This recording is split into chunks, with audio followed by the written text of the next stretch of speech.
Welcome everybody. I think we're just going live. We're going to be introducing you to all our panelists in a second and going through this masterclass while we get everybody settled and they're logging in.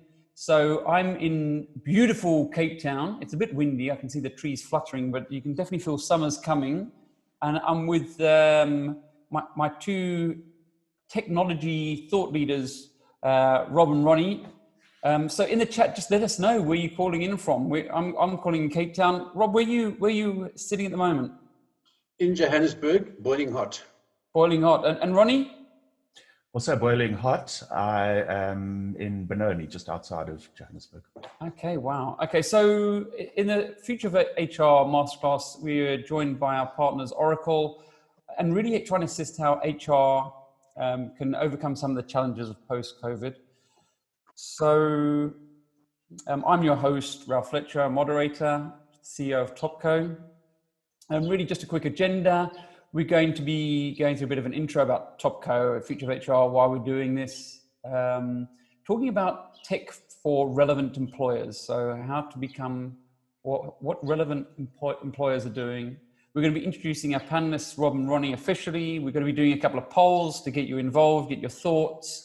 And really, I think the sweet spot for you is not just about the learning, but the engagement. So we've got a great opportunity for you to ask your questions in the Q&A. It's at the bottom of the screen or the top of the screen, depends where you are. And if you put your questions in there, these guys are going to be able to answer it, I'm sure.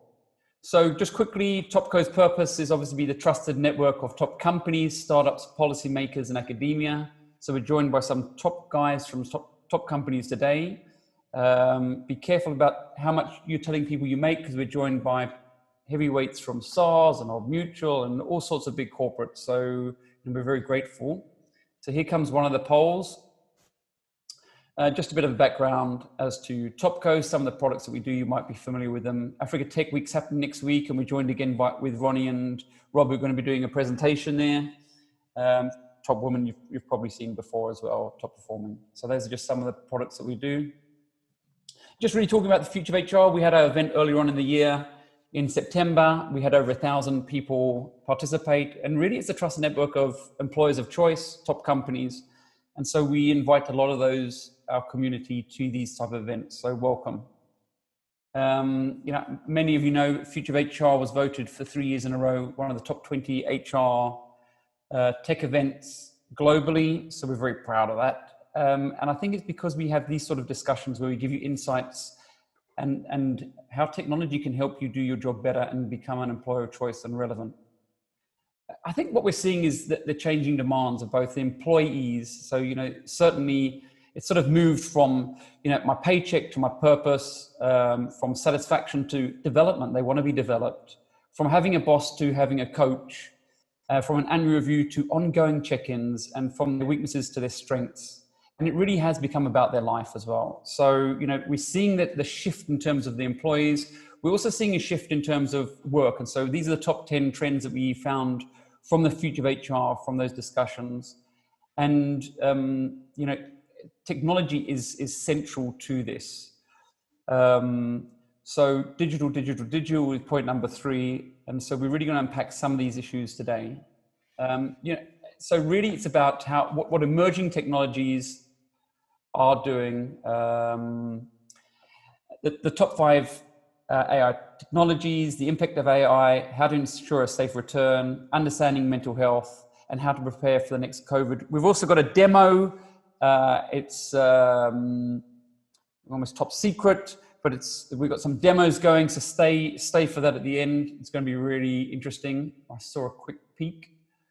So just quickly to introduce formally, Rob Botma, who's a strategic business solutions engineer at Oracle, and Ronnie Turin, who's the HCM sales development and strategy leader.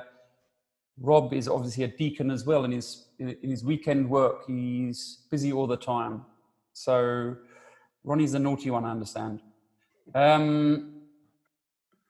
So we got some Q&As. Keep them positive. I think, the guys are here to help and to try and answer some of your questions. So just make sure you keep it positive. And we'd like to see you the 26th of November, the Future of HR Virtual Awards. and save that date. Thank you. So over to you. Thanks, Rob. Ralph. If you can just stop your screen share.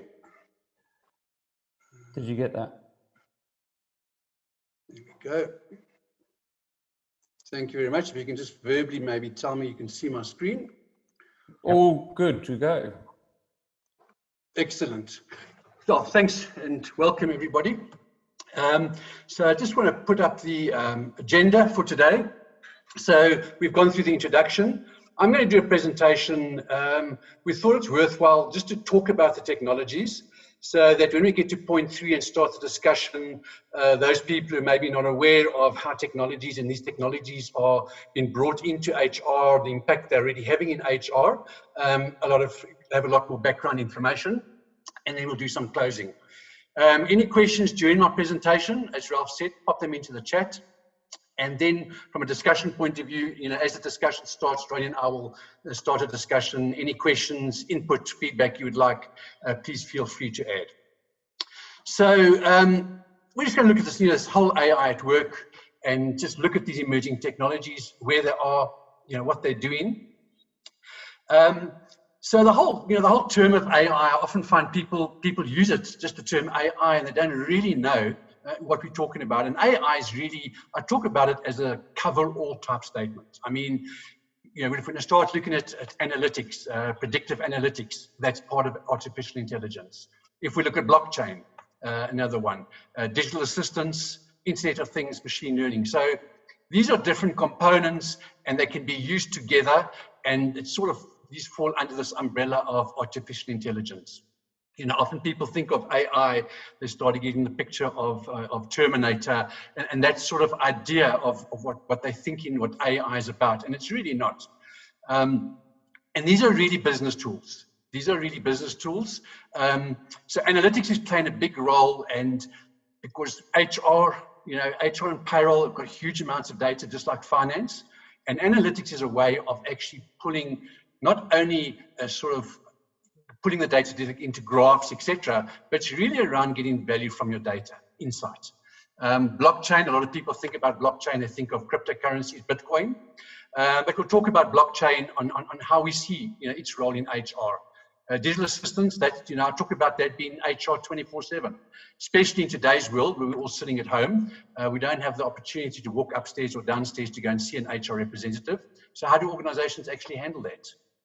Internet of Things, I did a very interesting talk at a mining house, and we call it the connected worker, about being able to track their guys wherever they are, send them messages, prevent them from using a forklift if they don't have a certificate or a license for it.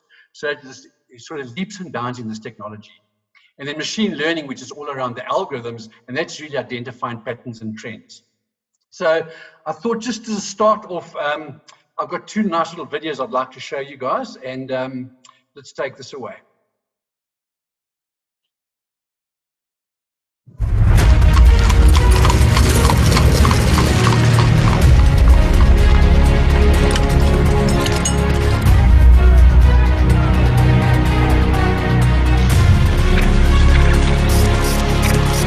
Liftoff of the Space Shuttle Discovery.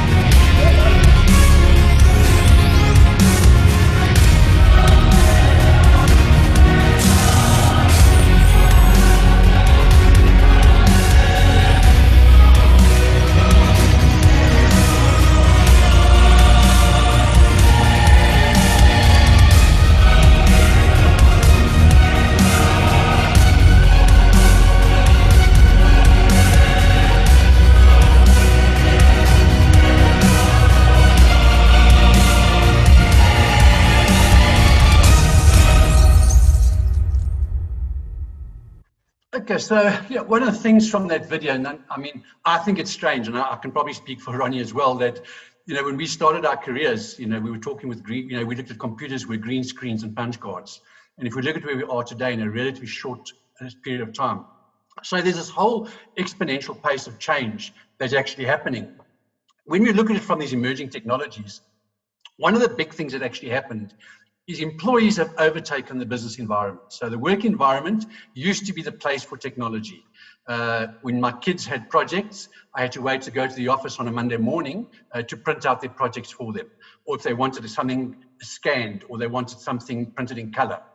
And today that's been reversed. Most people have got better technology at home than the office. They've got better line speeds at the office. So, and the employees experience using technology with things like your internet banking is a really good example. And employees are now starting to pressure organizations saying, you know, if I can do all this stuff on my mobile phone, I can transact, do my whole, pay everybody, transfer funds, do my investments, manage everything in my life. When I get to the office, you ask me to fill out a paper leave form or some electronic, you know, just an electronic leave form page, which is no great shakes. So we see this as a huge opportunity for organizations to start closing that gap. Of course, the opposite is, you know, so first of all, if I don't, there's a danger, but there's a big impact. So you can see technology is growing and growing and growing. Employees are, you know, trying to keep up with technology. We all know, if we just look at our mobile phones, you get a mobile phone today, within 6 months it's old, but you're stuck in a 2 or 3 year contract. But still, organizations are the ones who really need to move. And those organizations that don't do anything, it's not an impasse at the edge. The longer organizations leave to actually start adopting emerging technologies, that gap is getting wider and wider, which means the impact and what's going to happen is going to increase over time. So, you know, with that in mind, I came across this really good meme. And I think a lot of organizations at the end of last year and at the start of this year, this is where they were. You know, it's a 5-year plan on emerging technologies, and whether it was augmented reality or VR for, you know, virtual reality for training purposes and chatbots. It was all just this boardroom discussion and a 5-year plan. And then that happened, you know, COVID happened, and overnight people were told you can't come to the office. So, and I mean, from an Oracle perspective, we've discussed with many organizations, you know, what the impact's been, some to a greater degree and some to a lesser degree. I think we at Oracle were very, very fortunate. I talk about a global day, so we're a global organization, but over a 24-hour period, you know, every employee got an email that said, pack your bags, go and work from home. And we've been at home ever since. And there's been no talk of going back to the office, and nothing has changed in my work life as an employee, whether it's interacting with HR, expense claims, or actually doing my job like I'm sitting today at my desk doing this sort of webinar. Nothing's actually changed. But a lot of organizations weren't ready for it, and they really, really struggled to get hold of it. So it's one of their big challenges. And today we're going to start looking at the other side of this challenge of working from home, you know, once we've discussed the technologies. So all those technologies are listed. Let's just look at each one in its own. So my digital assistant, the beauty about this is that as an employee, I've got a mechanism of communicating with HR without having HR on the other end of the line. And it's really, really great. And you can actually go and see, I did some research, and you can actually go and see, you know, the large numbers of, first of all, organizations that are going to be using it. We all know customer service. I, in fact, find it almost irritating now. Every website I go to, I get a chatbot popping up saying, can I help you? And I'm like, I'll let you know. So we're really seeing this becoming invasive. And it's taking over our lives. So digital assistants have huge value. And at the end of my presentation, I'm actually just going to show you an example for those people who haven't come across a digital assistant in the context of the HR world. But they can really be used in a really effective manner. And they're not just for questioning. They can actually perform transactions. A manager can actually go through a full promotion process via a chatbot. What does that mean? That HR is controlling the process in the background through the rules they've created, and the line manager is able to speak and actually get this done or actually type. So it makes the whole process a whole lot easier. And with technologies, one of the key drivers of technologies is around adopting the technology. If we look at blockchain, so one of the buzzwords I've picked up now is this term called a talent passport. So those of you involved in recruiting just know the headache it is around people with qualifications, certifications, the experience, their knowledge, skills, behaviors. It's very hard to, well, knowledge, skills, behaviors, very hard to track that. Sometimes even experience, qualifications, it can be, you know, you've got to go and contact, etc. Imagine all of that information being stored in a record that is validated by each party who has input into that. So I end up with this immutable proof of the transaction. So if the blockchain record that the employee presents me with, or access, says I've got a degree, I've got a degree. If it says I've been in IT for 10, 20, 30 years, I've been there for 10, 20, 30 years. So it's going to play a huge, big role within HR in the coming years. And, you know, so organizations like ourselves, like Oracle, have taken this already, built it into our foundation. The idea now is to actually, how do we start using it? So this is one of the areas that Oracle is looking at, is this whole encapsulating employee type data. You can see the huge benefits from a recruiting point of view of just, you know, the time to process, and I don't know, I couldn't track down any stats. I know in sort of governmental departments, it's a lot higher, but people with fake CVs. So, you know, you want to get rid of all of that, because that all takes time, and the cost associated with hiring somebody like that after 6 months, having to now get rid of them and replace them. I spoke about the Internet of Things, and this is really, if you start looking at certain environments, imagine knowing where everybody is at any one time.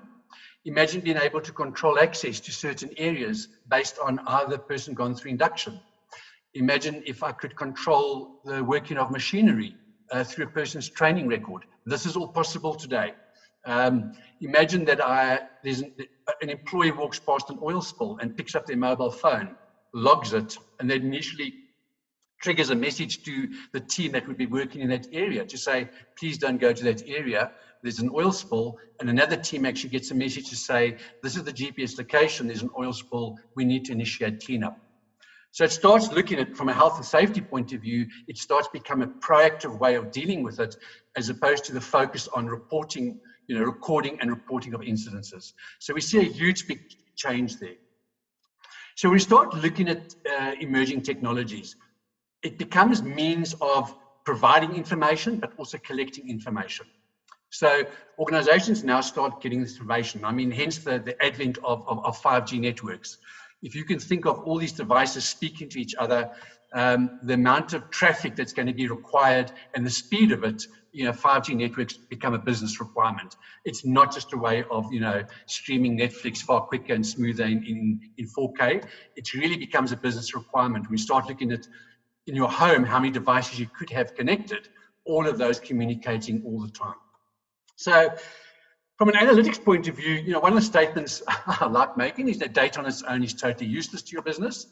Not 100% totally useless, but useless from the point of view is standard reporting tells me what's happened. It's too late for me to take preventative action. You know, I always say if a manager gets told that, you know, last month you exceeded your overtime budget, well, there's nothing I can do about it. If I can real time to see today, as of last night, what my overtime hours were booked, what I've got left in my budget, what projects I've got that they're going to require, I can now start managing that far better. So from an analytics point of view, it starts saying, well, let's look at this data and start analyzing. Let's look for patterns, look for trends. And we start talking about patterns and trends, we start looking at being able to look at the past and predict in the future. And therein lies a huge value. One of the examples I like using is a staff turnover report. So a staff turnover report, you know, goes and says, you know, what percentage of people leave on a month-to-month basis. What I'd rather, or should be giving the manager as an HR person, is to go and say these 5 individuals are at risk of leaving the organization.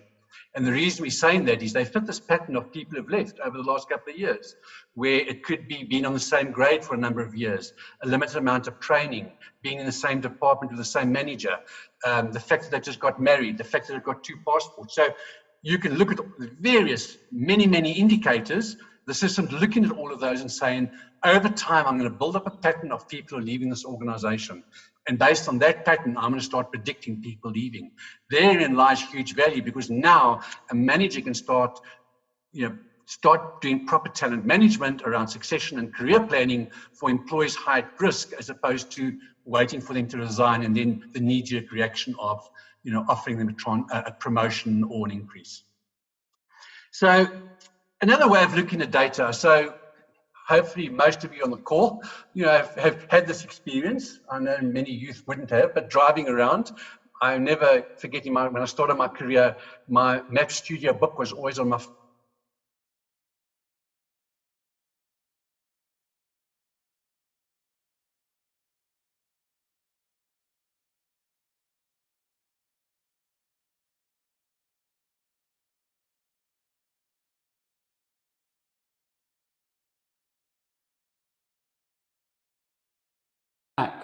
Okay. So if I take that same set of data that was used to create a map book, and I actually now go and start adding intelligence, I add processing power, I add AI to it, the end result is my Garmin.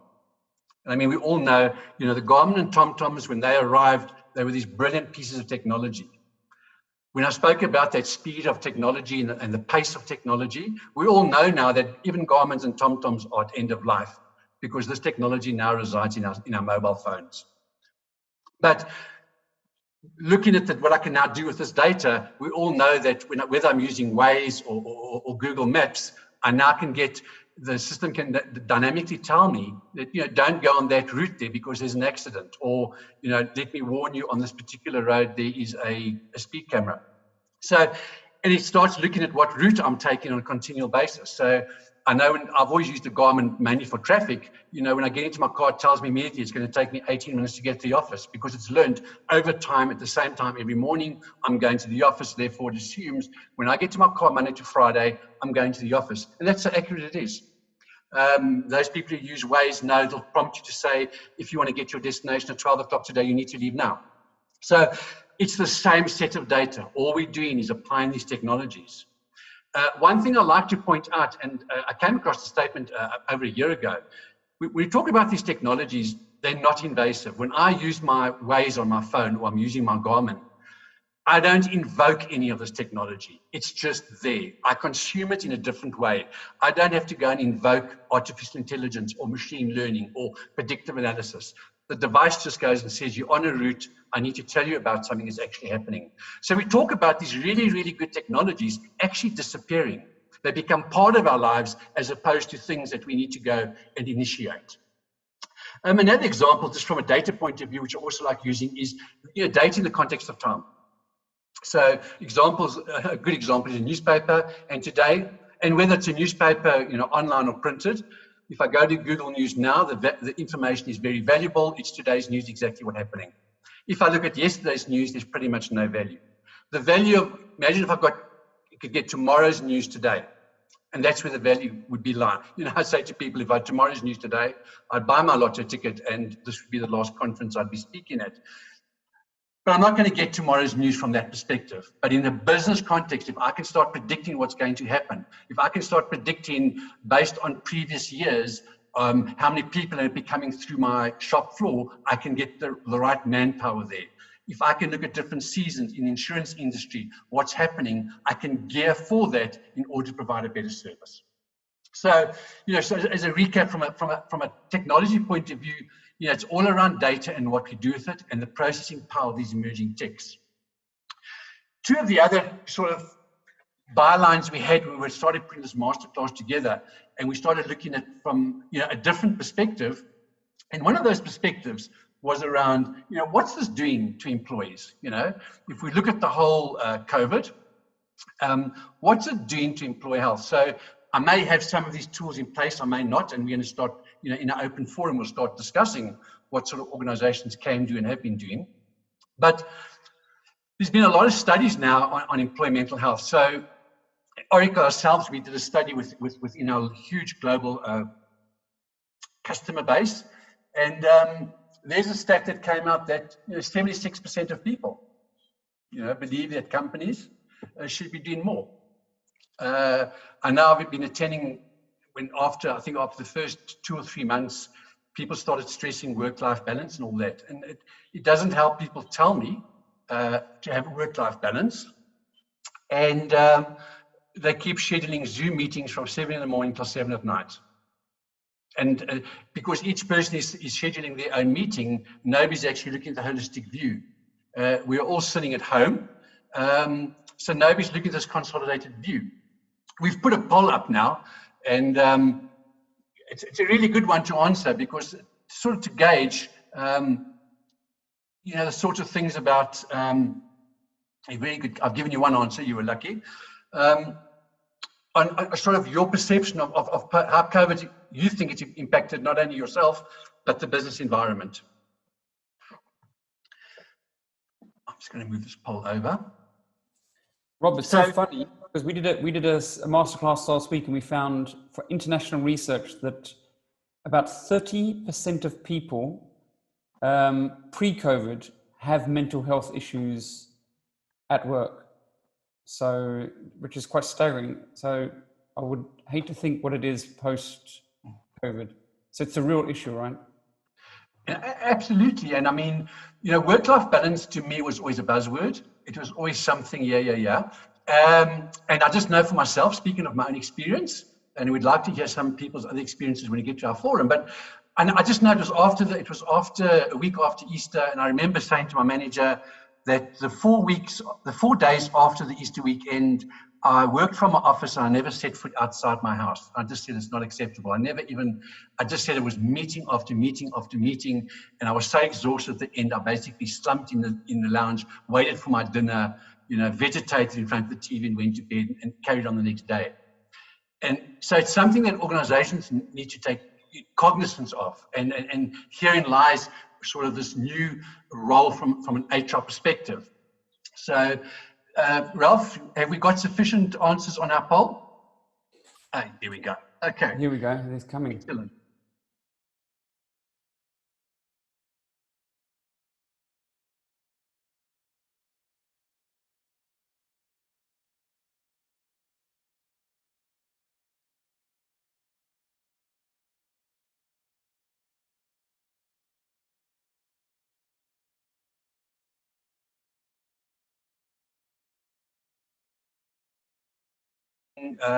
Things like Showmax or Netflix, guess what? You're using AI every day, because they're using AI to look at what you're watching, what everybody else in your region and the world is watching, doing a match, and then recommending shows.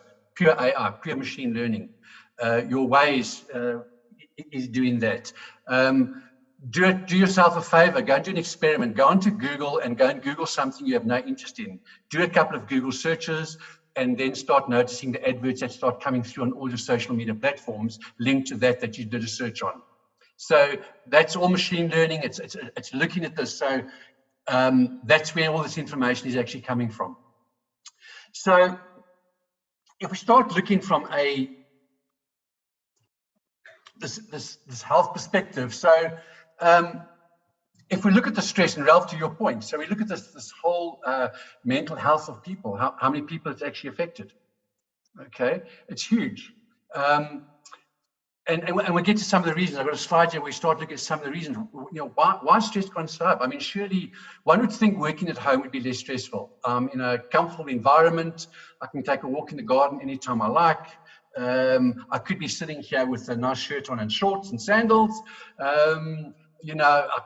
I can have, my wife can bring me a nice meal at lunchtime. All these things that I don't have at the office. I don't fight an hour of traffic in the morning to work. I don't fight an hour of traffic on the way home. I don't ever get caught in a big traffic jam where it takes me 2 hours to get home. These are all issues that used to cause me stress in my normal work life, and they've all been removed. So why am I more stressed now? And I know I'm more stressed. And why is that? If we look at the next stat there, that affecting home life. People who don't have an office. I'm very fortunate. I've got a office at home here, and a lot of people do. But there are many, many people who are sitting at a dining room table working from home, or sitting in the lounge. So it means they've got traffic through, maybe small children, pets, somebody trying to clean the house, vacuum cleaners going. All of this is stress when you try and do a Zoom call and somebody says, sorry, I need to come and do some work here. So these are all things that are actually happening that people didn't think about when this whole work from home came about. And there we have this, 68% of people. So Oracle did research with their customer base, and we found 68% would rather talk to a robot. And why is that? I mean, robots have no empathy, but they're available all the time. They're able to provide information. They don't ever give you, I'll get back to you, I'm not sure. And they'll provide some answers. But whatever the reasons are, that was the result that people say and actually prefer to talk to a robot about stress and anxiety at work. Maybe they're not being judged, Rob. Yeah, exactly that. So if we look at some of the things, what has the pandemic forced us to do? So work longer hours. So I spoke about, I'm not sitting in my car for an hour driving to work, and I'm not sitting in my car returning. Okay, but guess what? I'm sitting at my desk working. Because I start work at the same time every day, irrespective. It's just, I'm a creature of habit, and I've been working now for, I think I'm in 42 years or something in IT. That's what I've done, and it's just, that's what I am. So it doesn't mean I can sleep an hour later and amble to my office and start working. When I used to leave, get in my car and drive to the office, I now walk to my office and start working. So my work days actually increased in hours, at least by an hour in the morning and a good hour and a half to 2 hours in the afternoon. I work for a global company. So when my counterparts in the US wake up, they say to us, Rob, can we meet at 6 o'clock in the evening your time, because that's when we start work. So I'm having lots of 6 o'clock in the evening phone calls. And it's, you know, because I'm at home, my PC switched on. I'm not saying, guys, I can't do it, or we'll make something else. We generally are accepting these. You know, this whole balancing of work and personal lives. So I spoke at a conference about a month ago, and a conference webinar. And, you know, the title was, am I working from home or am I living at work? And that's what that point refers to. I've got into the habit now when I log my PC, if I switch it off and I don't put it on for anything. Because if my PC is on and I walk past and I see an email and somebody's asking for something, whether it's at 9 o'clock at night, I know I'll sit down and answer that email. So, you know, people have to start becoming very disciplined. And we have these, like I said, the high stress environments. And I think the key point here for those people in HR is, you know, HR have to play a role here. You know, they have to prioritize this employee well-being. You know, they only saw the employees at the office from 8 to 5. Maybe they didn't get to see the exact extent of what an employee was going through. Now they don't get to see the employee at all, but we have these higher levels of stress. We have these issues we're dealing with. I spoke to my HR manager the other day in one of these webinars, and it was tongue-in-cheek. But what I said to her was, I would normally in summer be sitting in my office, very comfortable, well air-conditioned. I don't have an air conditioner at home. Can I please go and buy one and expense it? And I just threw that out there. I just threw it out there in this forum, a public forum, to my HR manager to say, why can't I? If you felt that that was the environment that was comfortable for me to work it in an office, why can't it be at my home office? So and I think the point here is she didn't have an answer for me. Yeah, I didn't want to put her on the spot, but she didn't have an answer for me. And this is what HR people are facing. If you start looking at, you're not providing me with canteen meals. What about the gym at the office? I used to do my gym in the mornings. I don't have a gym at home. Can I go and buy gym equipment? Is that going to be a benefit to me, or do I have to go and pay for it myself? These are things that are swirling around employees' heads, which HR are going to have to deal with. You know, this is going to be what's coming down the line. So we start looking at the next aspect, the third aspect before we start our open discussion, is the returning workforce. Okay, so somewhere along the line, you know, people, I know many organizations, people are trickling back to work, and there's measures that have been put into place. But, you know, how agile is the organization? How resilient is the organization? What measures has the organization put into place to bring the employees back to work in a safe perspective, you know, about safety protocols, social distancing, making sure employees are not putting themselves at risk. You know, for the returning workforce, from, you know, people who are now starting to look at this technology and saying we need to do something about it, you know, making sure the empathy is there. When we start talking about talent, which is another whole area about managing teams remotely, doing performance management, career development planning, doing recruiting, all of this. How do I actually work with this in a remote environment? Because we now have this dynamic sort of workforce of some people could be at the office, some people could be at home. So there's huge, big challenges here. And for the HR people attending this, I've not met too many line managers who really know how to deal with this. You know, they look into HR to say, this is how we're going to have to do things.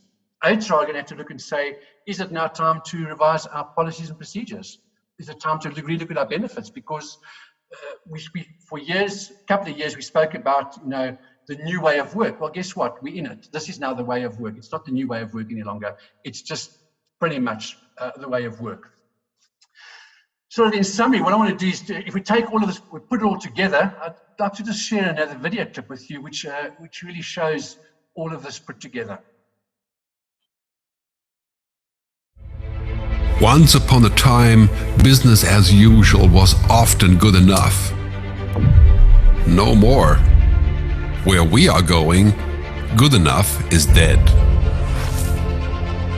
In a world where everything is connected, where everything is equally excellent, where performance is reaching perfection, there's only one space left to innovate in: you.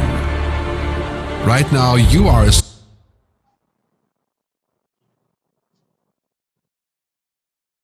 central point in the raging tornado of change fueled by digitization, mobilization, augmentation, disintermediation, automation. Well, the list goes on. Science fiction is becoming science fact.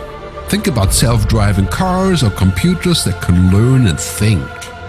The way we work will never be the same. The skills we need will be dramatically different. Winning or losing are now happening faster than ever before. So what's your response? How will you discover new opportunities in one of the most transformational times in human history? Are you driving change, or are you being driven by it? Disruption has become the new normal. With change, it's always gradually, then suddenly, well, things really have stopped happening gradually. This change is exponential. Everything that used to be dumb and disconnected is now wired and intelligent. Cars, cities, ports, farms, even our bodies will be wired with sensors and will talk to each other. These game changers are also combinatorial. They amplify each other, creating a perfect storm of change. Quantum computing fuels big data. The Internet of Things fuels artificial intelligence and deep learning, which fuels robotics. However, anything that cannot be digitized or automated will become extremely valuable. Human-only traits such as creativity, imagination, intuition, emotion, and ethics will be even more important in the future, because machines are very good at simulating, but not at being. Yes, robots and software will do some of our work, but this will allow us to focus on things that cannot be automated. Technology represents the how of change, but humans represent the why. The future is about holistic business model. The opportunity is to be liquid, to learn just in time, not just in case, not single improvements, but complete transformations, not individual systems, but new ecosystems. The new way to work is to embrace technology, but not to become it. The future is in technology, yet the bigger future lies in transcending it. From the open forum point of view, and I think then we can, Ronnie, we can put our cameras back on if it's visible, and then and take it from there. Hey, Rob. So I don't know if there's any questions that we want to have a look at in the chat. Ralph, I don't know if you want to scan through the questions in the interim. Yeah, welcome, Ronnie. Thanks for staying with us. It was really interesting because what I saw with people's work times is there is some AI that people are already instituting in terms of HR practitioners. Like you mentioned, people are looking when people are logging off, and they're able to then see who's working too hard. And so they get that intuitive information to see, hold a second, this guy's going to burn out. So that was really interesting, that case study. We do have a couple of questions, but I think what I'm going to do is I'm going to pass over to Ronnie. Ronnie, can you see the Q&A? I can see the Q&A. So there's a couple of questions. Komotso's got a question. I mean, those videos were awesome, by the way, Rob. So I think we've got a lot of people commenting on those videos. They were fantastic. And thanks for that chat box. YouTube technology. So Ronnie, over to you. Okay, so the question that Komotso has is about quantifying the cost of increased cyber risk specifically to SMEs and corporates. So both Rob and I are HR people. I personally have no concept of finance whatsoever. So to ask me a question on costing and things like that is a bit difficult. What we are seeing is obviously as technologies become more available, so the risk of cyber attacks becomes greater as well. So I certainly think there is that risk that we need to look at. What we look at from a technology point of view is taking more and more advantage of blockchain technology, where you can reduce risk in terms of how we actually store information, how we pass information across. The second question, you talk about two things there, time spent online. I think Rob has already alluded to the fact that, basically what is happening today is that people are working longer hours. Again, Rob is closer to the office than I am. Potentially some mornings I could have a 2.5, 3 hour commute to the office, which I don't have now. And I use that 2.5 hours of unproductive time productively now. So you are spending more time online. Cyberbullying, I'm not really sure. Rob, is this something you want to tackle? Is something I think from a...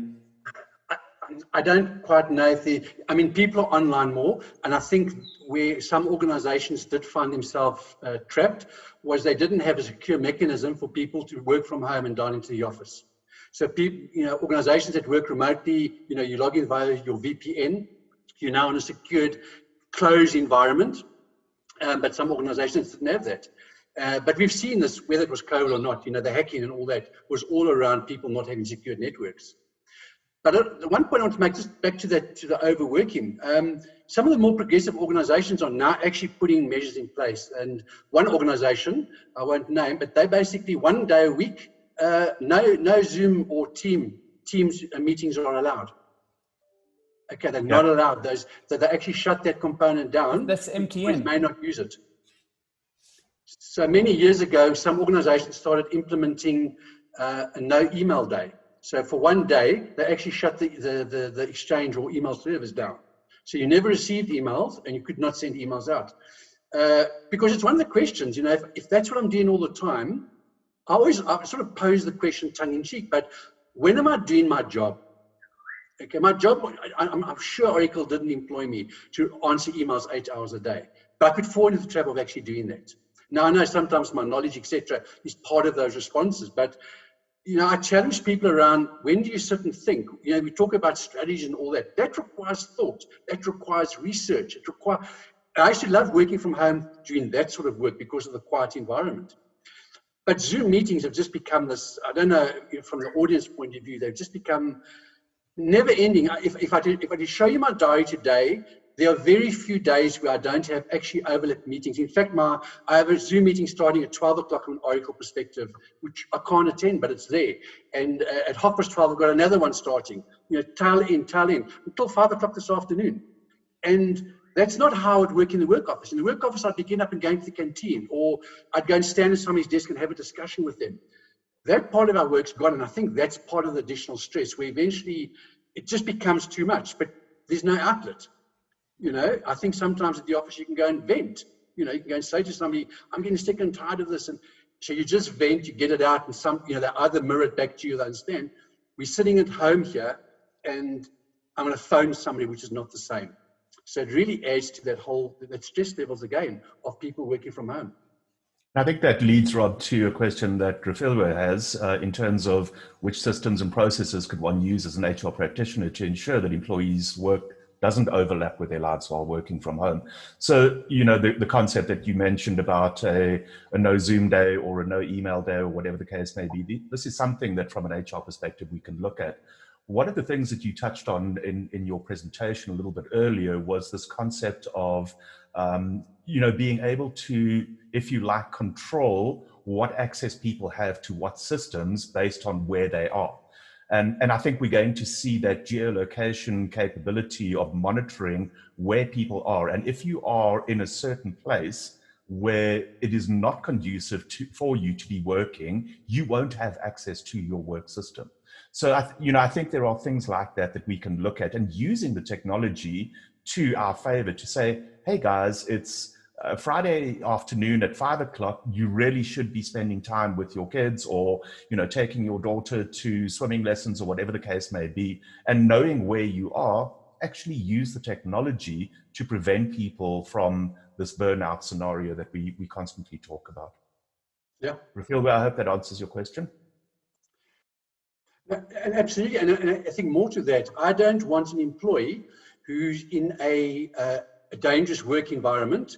I don't want them to start thinking about planning and submitting leave or doing that. So absolutely that functionality needs to be switched off based on where I am. Even from a time perspective, Rob, if you've got people that are working in high risk areas, you want to limit the amount of time that they're actually spending there. And again, using the technology, you can stop them having access to whatever it is after a certain period of time. So it's not only where they are, but when they are there as well. And the technology is there to do that. Yeah, and I think that, especially in workplaces, that we talk about the connected worker, but the time, to me, that's critical. I mean, organizations are going to have to start taking that sort of stance, because at the moment, organizations, and I mean, I don't know how, like ours is a global organization. I mean, we pretty much operate 24/6, because I mean, we've got in the Middle East, Saturday, Sunday, Friday's a holiday, Saturday's a work day. So sometimes you want to organize a meeting on a Friday and you can't, because they say, sorry, Friday's our weekend. So it's all these dynamics, but it's all around the individual employees. This year, there's been a couple of public holidays. I've not been able to take one. I've worked every public holiday.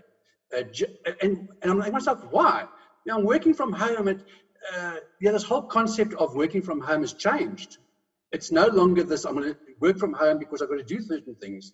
And I was at a forum the other day saying, what from an HR point of view, what HR's got to understand, working from home does not mean the concept shouldn't be I'm at my home office from 8 to 5.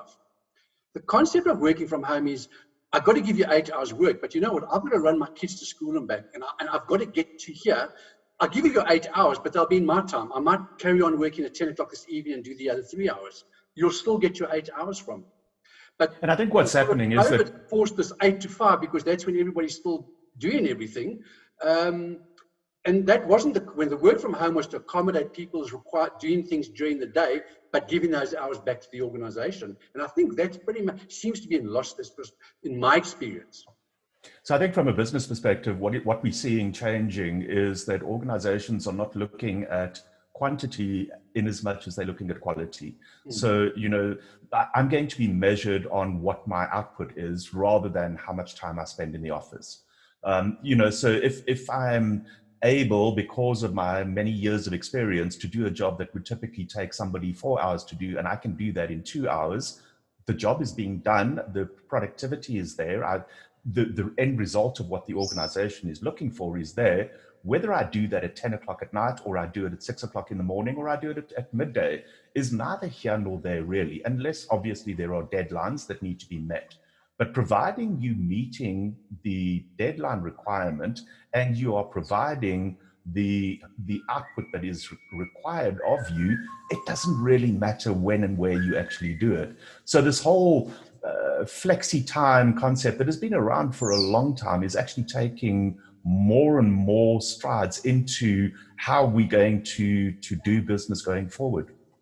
So it's so funny, Ronnie, because I did a podcast with one of the biggest VC investors, and they were saying that they're actually driving more of a hybrid come to the office. In fact, they're telling all their employees and all their organizations, tech organizations they're investing in, to come back to the office because of this issue around overloading communication.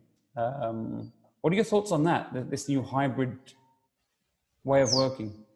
So we certainly, and I was talking to somebody in a conference that I was doing a couple of weeks ago, and they were saying it was a virtual conference, and the question was around, are virtual conferences going to be the way of the future going forward?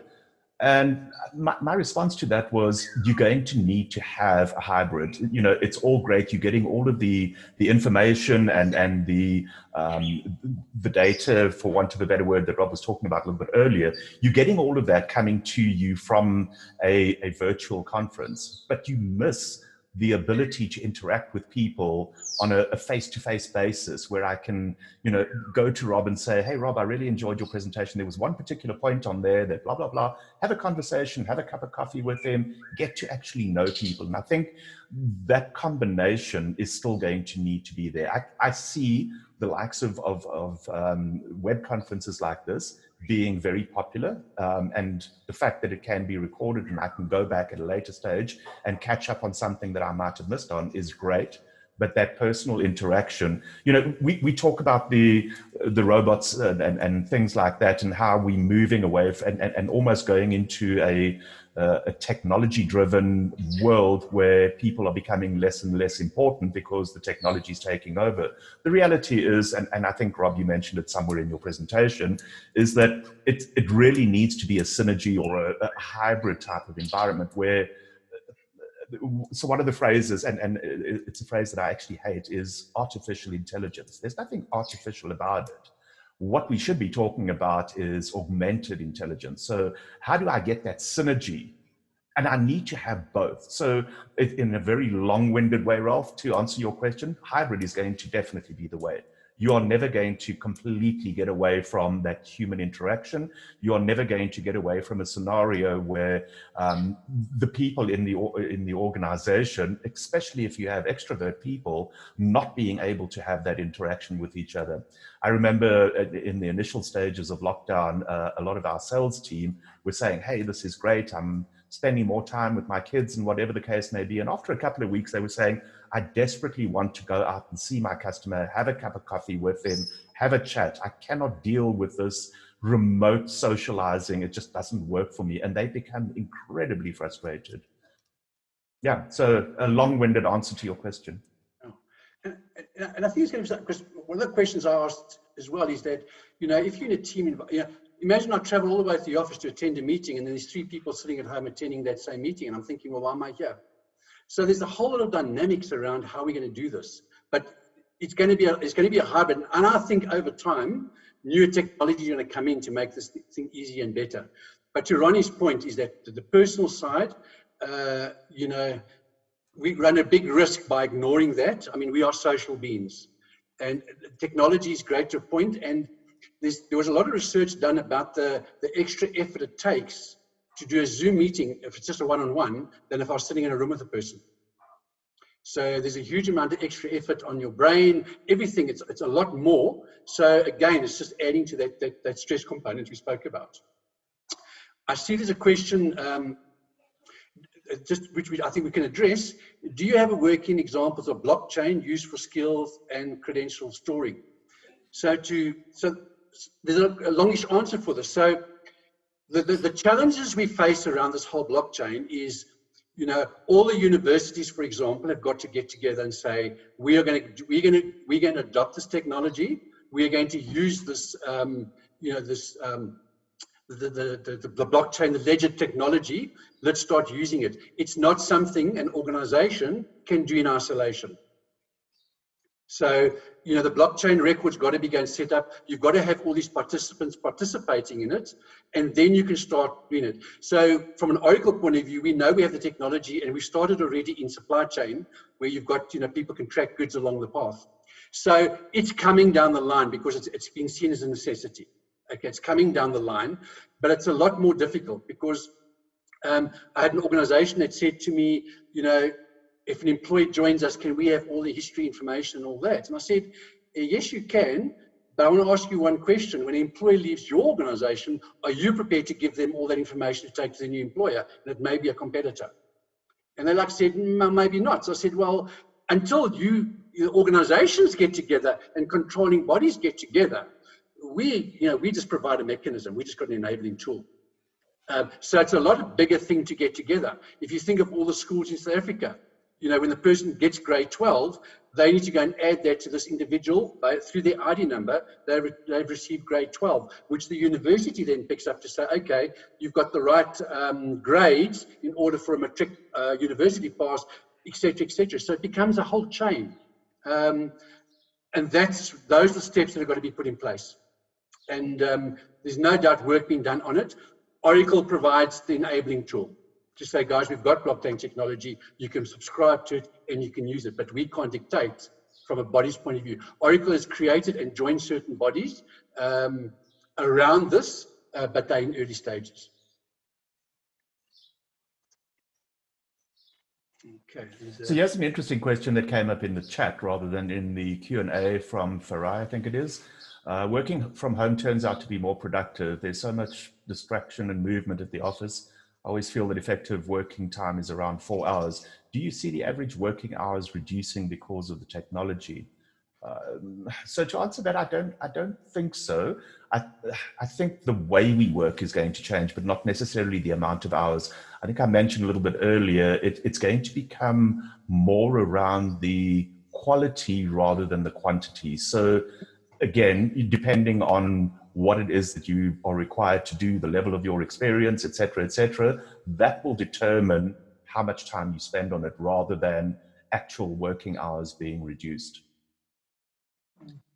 Yeah, and we started saying, I think certain jobs are really conducive to working from home and certain jobs maybe not so much. And what do you do as an employee that you sort of got nothing in your diary for today because you're not at the office? So we started thinking, are people creating meetings to create activity, to create things and all that? And I'm hoping we're over that hump now. I mean, people have now got into this mode. If I look at Francois, put a whole big comment there in the chat.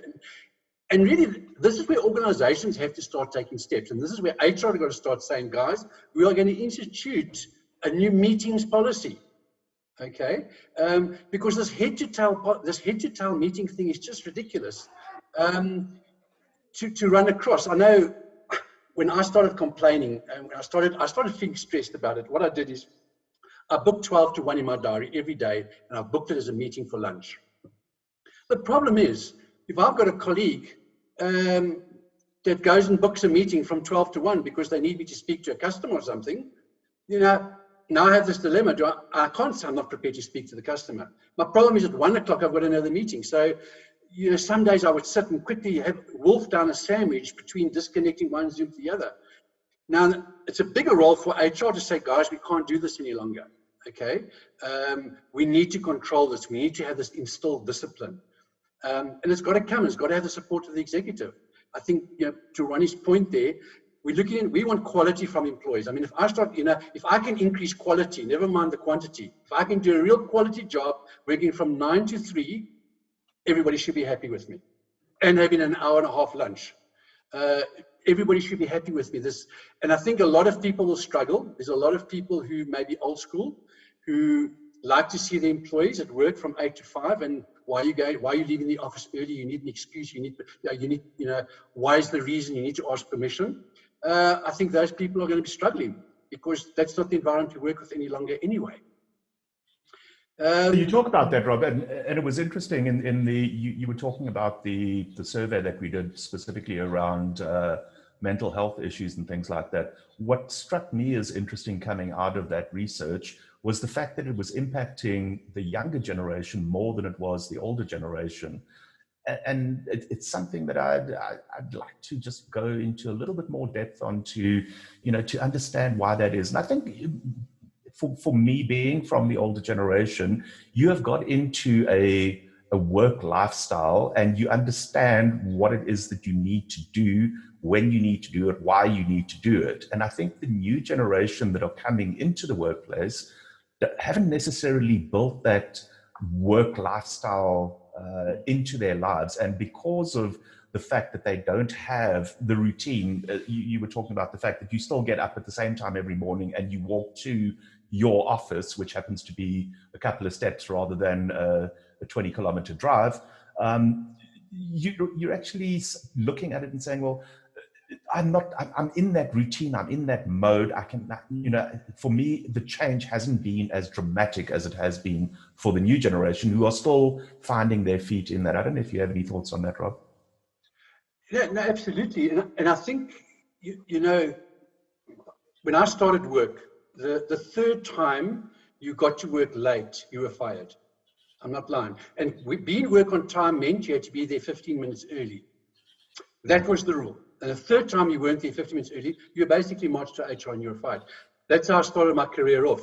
So, as Ronnie says, we sort of build this in. So people have to have discipline, but it worked both ways. I've got to have the discipline to say, I'm sorry, it's Saturday, I'm not working today. I'm not switching my PC on. And I think, your Gen X, Gen Y, that sort of generation has come with this. We were speaking about it, last year and the year before, that they are asking questions like, why do I need to be at the office at 8 o'clock? Why can't I start at 10 o'clock? What's the big deal? I don't mind sitting here till 7 o'clock or 8 o'clock at night because, we only hit the clubs at 10 in the evening. So that suits my lifestyle. Why are you guys hung up on this 8 to 5? So it's been around there. I think it's all around how am I managed.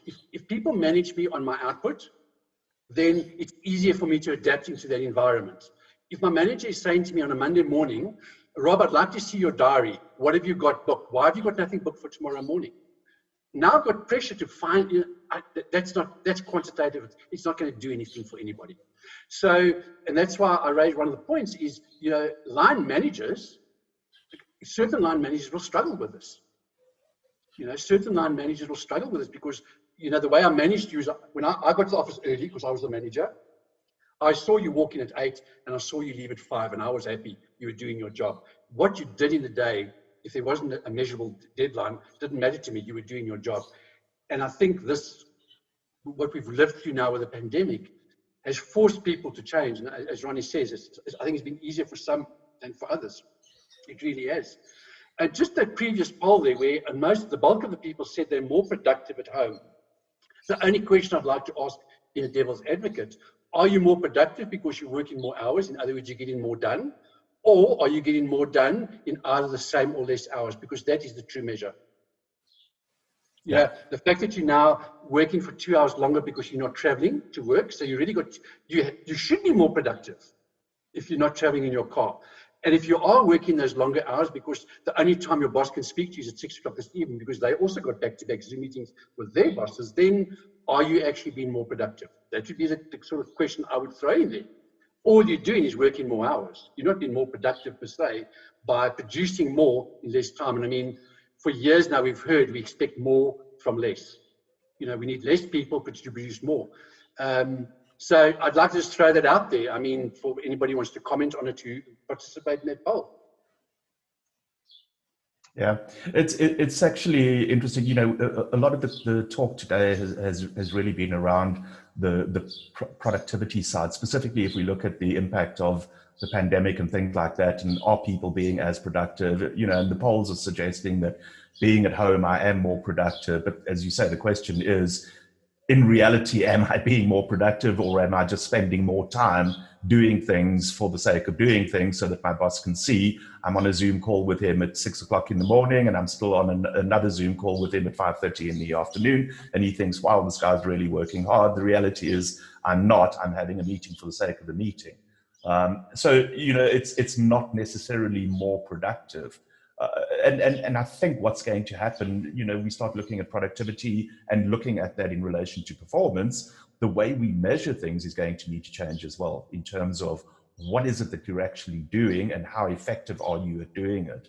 Where you do it and when you do it is no longer going to be the issue going forward. So, you start thinking about performance versus productivity. And the amount of times that I've been into organizations and specific departments have rated everybody a 5 out of 5. They're all excellent in whatever the case may be. And you go to the finance department and you have a look at the actual results for that particular department and it's atrocious. And you think, well, how do these two things correlate? So, when we start looking at these things, we need to start having a broader picture of what is actually happening. And I think that's when the analytics component that you were touching on a little bit earlier, Rob, comes into play, where I'm not looking at HR in isolation.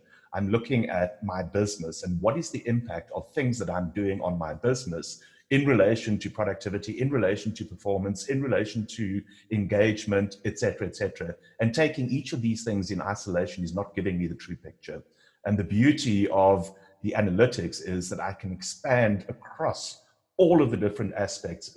Just before we started the webinar, Ralph was talking about, you know, when we're engaging with people as HR people, Rob and I tend to historically have always interacted with HR people, but we're finding today that we're also needing to speak to the CFOs, the CEOs, the CIOs of organizations, because the HR impact is going across the organization. So from an operational point of view, you need to have a pretty good handle on what's going on. If you're not giving that information, then or given that information, how do you make decisions going forward in terms of, you know, how am I driving my business? Are we moving in the right direction? Where should we be looking, and so on? So, you know, what we're seeing in a lot of cases is this expansion of HR not being done in isolation, finance not being done in isolation, IT not being done in isolation. All of these things need to work hand in hand. And I think the technology allows us to actually do that. Mm. So funny, because at the Future of HR, I actually interviewed the HR director for Unilever, and they said in the previous 6 months under lockdown, they'd broken every single productivity measurement within the organization. And I've spoken to a lot of people about that, and there's a couple of oohs and ahs and wow, that's amazing. And the sense I get is that's definitely not happening in other organizations. And again, we were talking a little bit earlier, and the sense is because of this rate of change, because of this rate of adoption, part of the time that we're seeing is people learning these new technologies and getting a handle on them. And in a way, that's taking up a lot of their time, effort, energy, and focus, is to understand, learn these different technologies. And so we need to be putting in some sort of time. It's not even the work that you have to do, but learning these. And I think that's it's a valid point. I think the issue is more around understanding what these technologies are, and hence the, you know, the kickoff of this particular masterclass was to just talk about, you know, when we talk about artificial intelligence, what is it that we're actually talking about, and how do these things interrelate with each other? So once we actually have a better understanding of what is out there, what are the things that are available to me, and getting an understanding of how can I use these things to my benefit, I think the learning curve drops slightly when you have that basic understanding of what can I actually do with these things. You know, and I think in the conversation that we were having, Ralph, I said, you know, if you think about the technologies that we have at home, and a simple thing like a smartphone, when you buy a smartphone, there's no instruction manual that comes with it. You get it in a box with a charger and you switch it on. It guides you through the process of, this is how you set up your email. This is how you link to Facebook. This is how you link to LinkedIn. This is how you get onto whatever applications it is that you want. And you just go with that. So I think, again, with the technologies that are available and understanding them, the intuitivity becomes that much better as well. You know, and Rob was talking in the presentation that he did about not being invasive. So I don't invoke all of these things all of the time. They are there, they are helping me, they are guiding me. And I think the example that you gave was with Waze.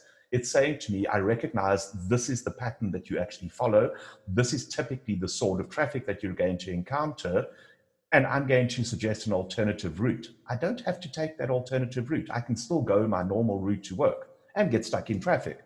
But it's there, it's available, and I use it as and when. And I think a lot of the scare that people have is this invasiveness of the technology. Rob was touching on. And, you know, the reality is we're not actually seeing that. People are using it. And even from an Oracle business perspective, we changed how we do things. We've moved away from this buying all of this technology and probably using 10% of it to a subscription type of environment where I buy what I need when I need it. And if I don't need it, I don't pay for it. So using a subscription like you do with a Netflix or a cell phone subscription or whatever the case may be, or pay as you go, that's how people are using the technologies today. So that invasiveness is not actually happening, that people were a little bit fearful of. Ronnie, I'm not sure if you saw Rafilwe's question. How can HR ensure the effective application of workplace rules, standards, policies on employees working from home? And I imagine that's quite a difficult question for anyone. Yeah. So when I saw the question, my first thought was, I don't think it's any difference from a person working from home or at the office. And the reason I say that is because it's a culture within the organization. I mean, it's like when I speak to organizations about managing performance, I say, I always ask the HR people in the company, I say, do you guys send out emails to your managers, 1 month to go, make sure you've got your ratings done and all that. And I say, if you're doing that, you've only got two options: get rid of your managers or get rid of performance management, because neither are working. So it's a culture in the organization. I mean, if I need to have a performance discussion with my manager once a week, my manager should know it. It should be impacting my work. That's how these things should happen. I wrote a very interesting article a year and a half ago for one of the HR journals, when I said, managing people, you start looking at like a soccer team. When a soccer team's on the field and they're losing heavily because the goalkeeper is useless, okay, I don't have a meeting after the game and we all discuss why and look at the stats of the goalkeeper. I call the goalkeeper off and I replace him, okay? Or I call my striker and say, you need to be up there. You need to be up wherever you are. That's what you've got to do, okay? It's this in-time, real-time managing of people. Not this, I'll give Rob enough rope, but come December, I'm going to give him a 2 rating, and guess what? He's getting no increase in bonus. That's my first 20 years of work as I experienced performance management. This trepidation I've seen my manager, and I now say to people, having sat in the other seat as well, believe me, your manager is just as nervous as you, because it's easy to give good news. It's not so easy to give bad news. So from an organization point of view, it's creating that culture. All you're looking at doing is saying is, how can technology enable me? So is my technology good enough that if I've done a good job, or Ronnie really assisted me, can I pick up my phone? Can I do something to say, Ronnie, great job. You enabled us to succeed here. That when Ronnie sits with his manager one day, there's a whole lot of comments from people. I now start getting this rounded view of this employee. HR can't enforce it. They can't come to my house to see how I'm working. They can't go to my manager to see, have you had your performance discussions? But if I'm using this technology, yes, I have data to analyze. When last did Rob have a one-on-one connection with his manager? Because a one-on-one with my manager should be recorded. What actions do we decide to take on? Are there any development actions? Are there any career items that have come up? They should be recorded. And that's what HR can be looking at. I think it goes back to that one of the first slides when I introduced it, the new way of working, which is people aren't looking for a review, they're looking for a coach. And it's about their life as well. It's not just about the work. So I think there's a level of empathy and engagement and like you said, teamwork.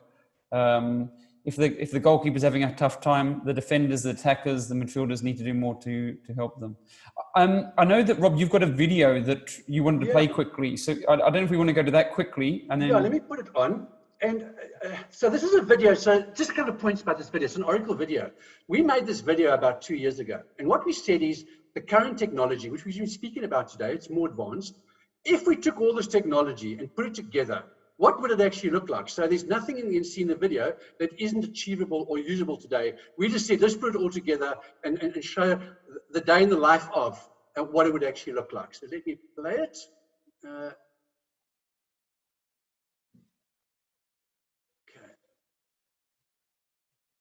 Should start now. Here we go. Imagine if technology adapted to you. Since being promoted to regional sales manager, my mornings are off to a running start. Oracle, tell me what's happening today. You have 4 events today. Who am I interviewing? You are interviewing Steve Tomlinson at 4 p.m. today. Oracle, tell me which color. My favorite color is red. I'll stick with white. Are you gonna be at my game tonight? Bet, kiddo. Time to go. Oracle, tell me what's next. Would you like to continue reviewing Steve's resume? Yes, where has he worked? Steve has worked at Votive Computing and Hub Networks. You are about to reach your destination. Do you want to reserve an office? Yes. Office 320 has been reserved for you. Do I have time to stop for a kombucha? That will add 20 minutes to your arrival time. All right. Oracle, start my day. Welcome, Lisa Jones. The office is set to your preferences. Oracle, open quarterly forecast. Okay, here is the quarter's forecast.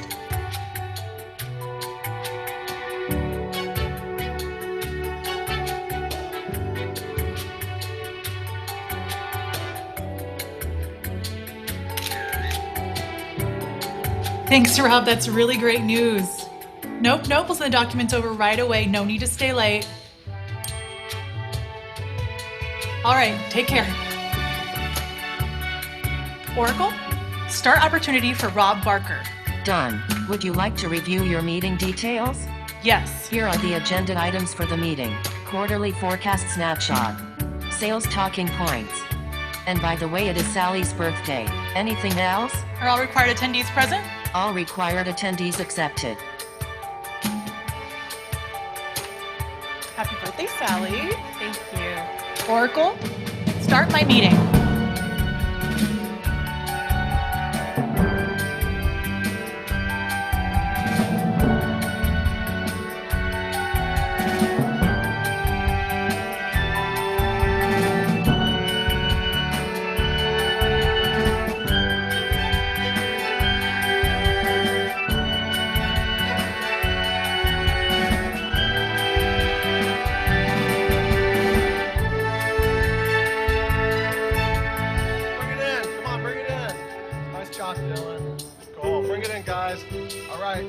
Second half, we've got a new strategy coming up. Yeah, I want you playing that.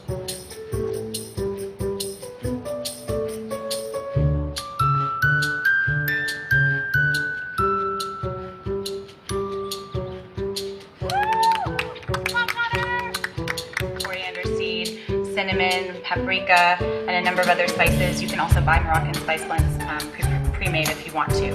Oracle, tell me what's left for today. Would you like to review and submit your expense report? Yes, submitted. Done. Would you like to review and send the offer to Steve Tomlinson? Yes, include a start date 3 weeks from now. I submitted the offer and initiated the pre-hire checklist. Mom, can we go to the beach tomorrow? Oracle, what's tomorrow look like? You have no meetings scheduled for tomorrow. The weather forecast is for sunny skies. Sure, bud. Yes!